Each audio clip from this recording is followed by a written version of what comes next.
Hi there, Janet Fritz here for Galaxy Girl Creations. Welcome to my channel. Welcome to another day of May I Scraplift You. Today I am scraplifting Miss Paper Cute, and I really liked this layout, and I thought I would challenge myself because those little banner things are not my forte. I have done them in the past, and I always struggle with them, so I thought, you know what, I'm going to give them a chance again. So I start out with Distress Oxide spray in spun sugar and tumbled glass, and then some Dylusions Shimmer spray in rose quartz. And I'm just spraying this white piece of paper all over with a variety of the two colors. I'm trying not to spray the blue right over the pink or the pink right over the blue because I don't really want lavender. I'm going for more of a mottled pink to blue look. And that last little spritz there you saw, I'm kind of holding the nozzle down midway so that it drips out in kind of like large drips. And then I just added some of the Dylusions Media Gloss in Mineral and in Carnation and some White Linen Dylusions Shimmer Spray. And so in order to get that strip across the top there, I end up using this pink ribbon. I don't have a ton of ribbon like right on hand in my stash. I have more like twine and jute. I do have to go next door to get ribbon, except I did have this piece, so that's what I went with because it was kind of late at night, and you know, why not? And then I definitely wanted to layer up my papers a lot like she's got in hers. And so I went through my scrap bin of pink and blues, and in case you're wondering how I store my scraps, I have all my warm colors in one bin and all my cool colors in another bin. So I just pulled the blues from the cool colors and the pinks from the warm colors. And it doesn't matter if they're full sheets. I just wanted to make sure that there is a border around or layers around the photo. And some of them go all the way across, some of them don't, and that's okay with me. I kind of like the look as long as I'm able to balance it out with another paper on the opposite side that might be similar down in the stack or something like that. I think it looks fine. I don't want all of my pinks on one side and all of my blues on the other, or the top or the bottom, or vice versa. I want a nice mix of both. And so as you can see here, I've got that pink floral on the left hand side, and this pink stripe is going on the right hand side. And then you know, same with the blues. I'm doing the same kind of thing. This one, it kind of goes towards the bottom, and then I will end up, you know, just layering them up as best as I can. So here's a little tiny scrap of blue I'm going to put up at the top and the bottom just to kind of finish it off, and that is it. I really like doing my layering that way. It does use up a lot of scraps out of my scrap bin, and that makes me happy, and I think it kind of frames the photo nicely. And you don't have to be super exact on the measurements, which I like. I like that it looks kind of like a stack of papers. So then I pulled out this punch. It is a scallop punch, and I'm trying to see what size it is. It's a 1 1/4 inch scallop, and I'm just going to start punching a bunch of the papers that I used to layer everything up. The punch is by Fiskars, I think. Yeah, Fiskars. That's interesting. It doesn't, oh yeah, it does say, it says Fiskars on it, so it's a Fiskars punch. And I'm just going to go and punch a bunch of papers in the same patterns and colors as the background is that, or the layers are that are behind the photos. And then I did pull in this pink glitter paper just to kind of give a punch of pink. Because I don't want everything to be super soft and muted. I want some boldness in there, but I don't want it to be so, like, I don't want it to be neon or overwhelming. This blue one, I'm kind of being cautious as to how I punch it, because when I fold it in half, I want those little hearts to show like they are hearts. I don't want them to be sideways. And if I don't punch it quite the right way, they will look upside down, or they will be on the part of the paper that is on the back.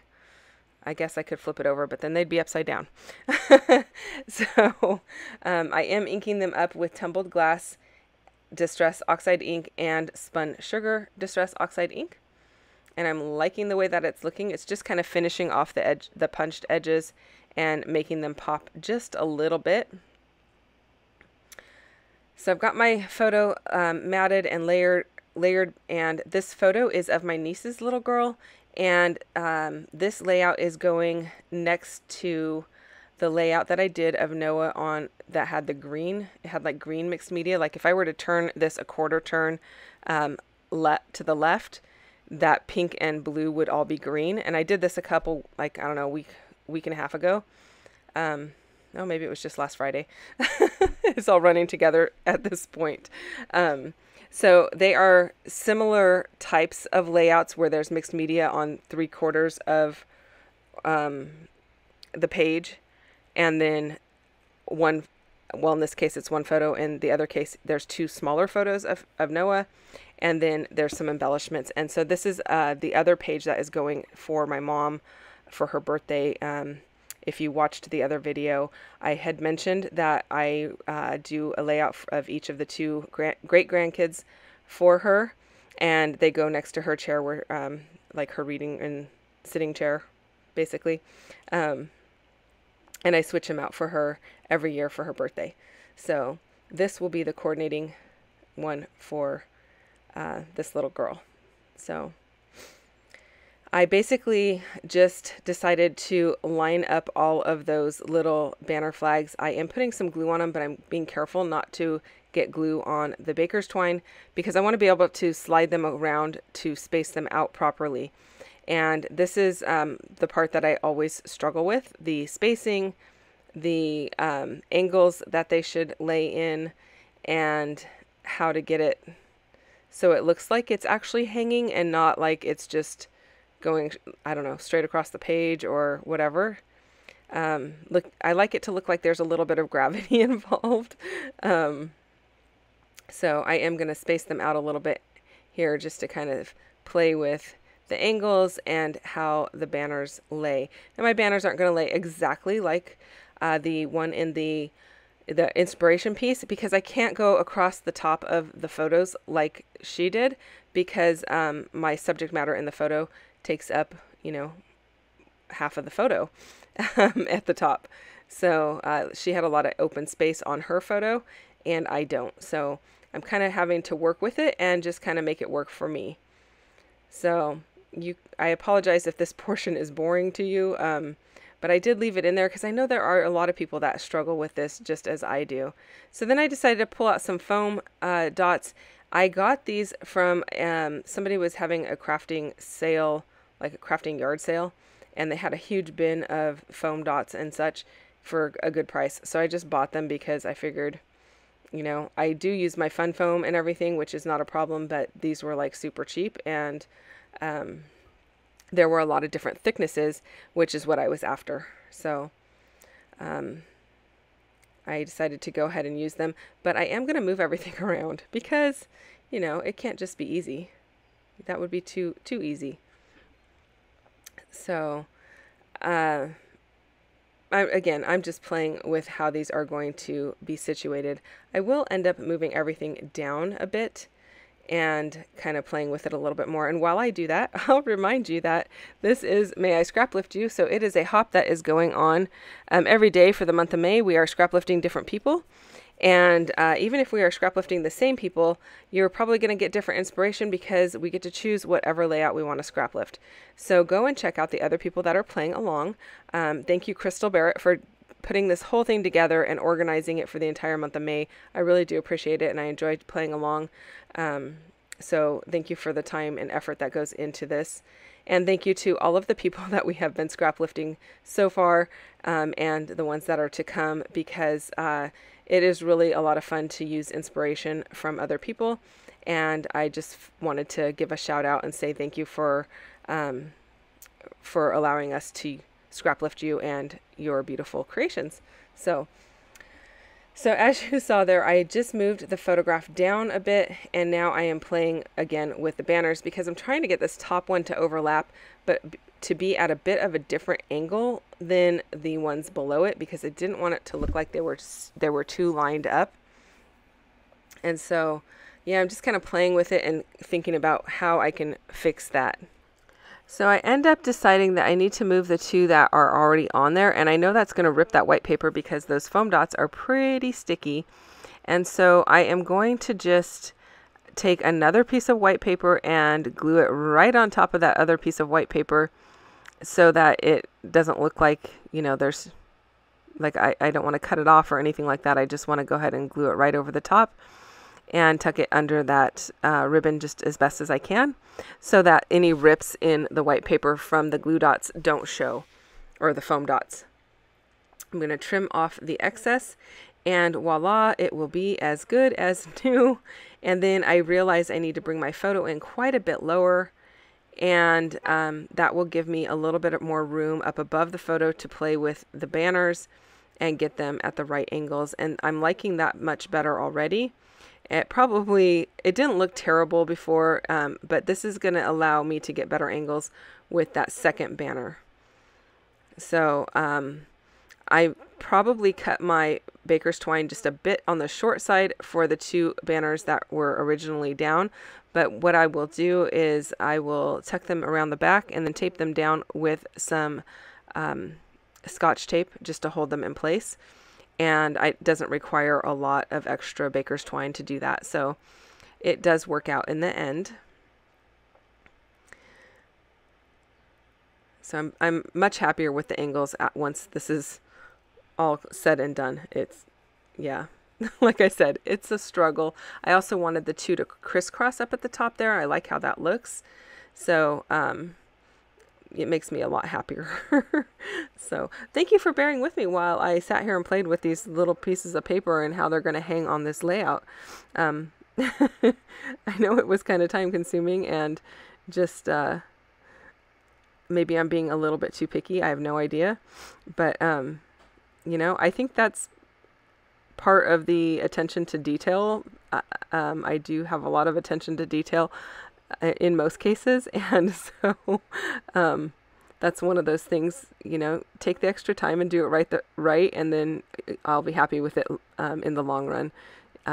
If I don't take that time to fix it now, I'm not going to be happy with it. It's hanging on my mom's wall in her living room right next to her chair, and I'm going to see it every time I'm over there, and she lives next door, so I'm over there a lot. And so I want to make sure it's done right. Most people probably wouldn't notice, but I would notice that it wouldn't be done to my liking. So the two little banner pieces that are on top of the photo, I just use a regular flat glue dot for that, because all of those layers of paper kind of lift it up. I don't need to add any more foam to it, or I'm going to have trouble maybe getting it into the frame that it goes in.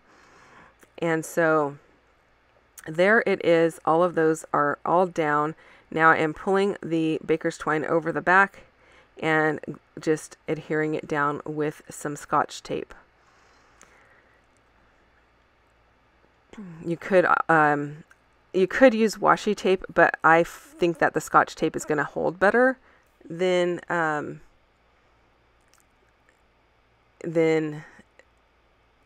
washi tape will.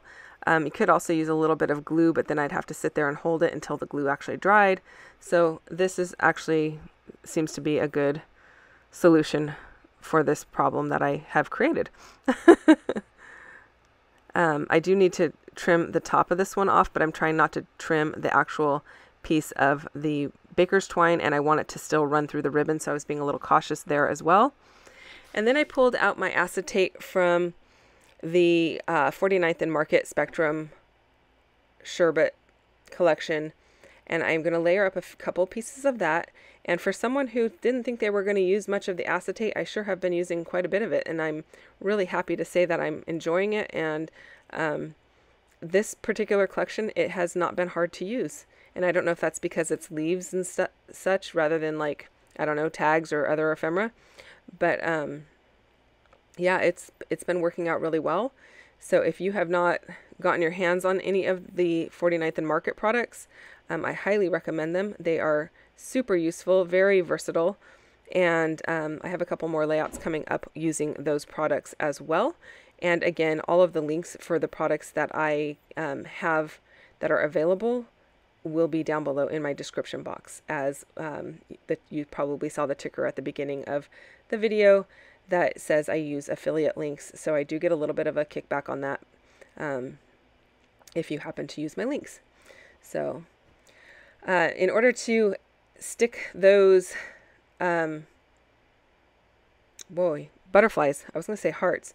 To stick those butterflies down. Oh my goodness. I just opened up my tiny attacher and I put my foam mat underneath. It's basically a mouse pad, and just stapled into it like you would staple with a regular staple into a bulletin board. And then I will flip the thing over and flatten out the staples on the back. I did pull a couple of the rub-ons from the rub-on package to use for this particular layout. And you're going to see that a little bit better in the close-ups, but I'm not putting a big title on this or anything. I'm leaving it very simple, and I really like the way that it ends up looking. So this says love you so, I believe. And then the other one, it's going to be in the close-ups. I cannot remember off the top of my head what it says because I did this layout actually a couple weeks before it actually airs, and I am just voicing it like a couple of days before it airs. So my apologies. I am inking up the entire outside edge with some spun sugar distress ink. All of the mixed media portion. The pink areas are getting the spun sugar. The blue areas are getting the tumbled glass, just to kind of darken up those edges. And I really like the way that it came out. So here I am just going to use this. This is one of those brad opener tools, and I'm just using it to flatten out the staples. And that is it. Thank you so much for watching. If you have any questions or comments, definitely leave those down below. I am so happy to respond and get back to you. I do read every single one of them. And I thank you for spending time with me today. I know you have a lot of options out there, and I've said this several times before, but I do appreciate that you chose my channel to spend some time on. If you don't mind hitting that thumbs up, I would love that. And if you're not already subscribed, I would love for you to subscribe to my channel as well. Thanks again for watching. I'll see you guys again tomorrow for another video. Bye-bye.